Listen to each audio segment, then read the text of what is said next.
امریکا پاکستان سقوط ته برابر کړی دا چې د کوم خیانت غچ ترې اخلي او څنګه د طالبانو ټي ټي پي په مرسته یې له منځه وړي جزئیات همدلته وګورئ او چینل سبسکرایب کړئ.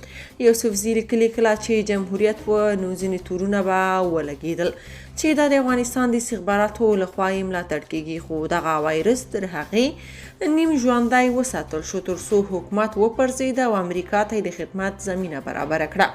طالبان هم له سوړو ووتل، هغسې جګړه او ګټې چې پخوا پرې خوندي کېدلې اوس په بل لیول کې شوي، نو سی آی ای ته همدا ډله ورپاتې.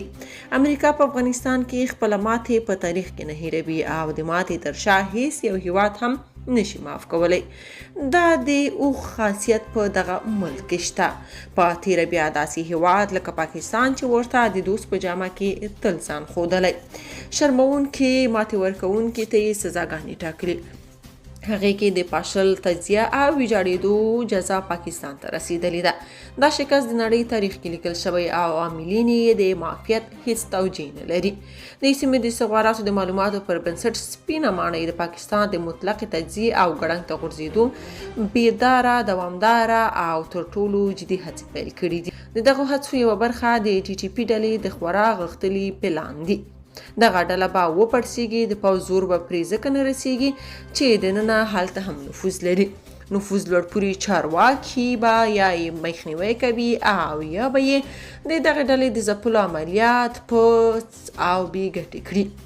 د چترال سیمه به د دوی د مقاومت ډګر او قوي سنګرونه وي. نورې برخې لا هم تر شدید امنیتي ګواښ لاندې دي.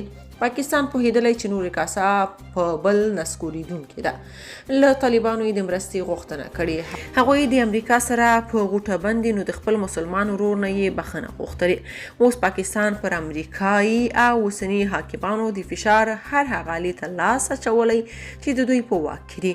پر امریکا دا فشار راوړي چې د افغانستان میوه مې د بنده کړه او دلته ګډوډي ستا او طالب ترمنځ هوکړې ته زیان رسوي.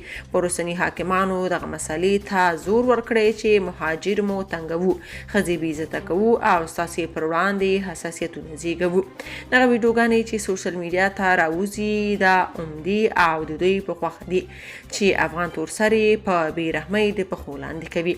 که څه هم د پاکستان صدراعظم کاکړ خپله اعلان وکړ چې بې اسناد او جعلي اوسیدونکي به نور وشړي، خو دا کار یې ملګرو ملتونو ته د څو روپیو د جذبولو په هدف هم یاد شو. لنډ وخت کې د ملګرو ملتونو عمومي ناسته ده او صدراعظم یې د 15 ورځو لپاره ورځي.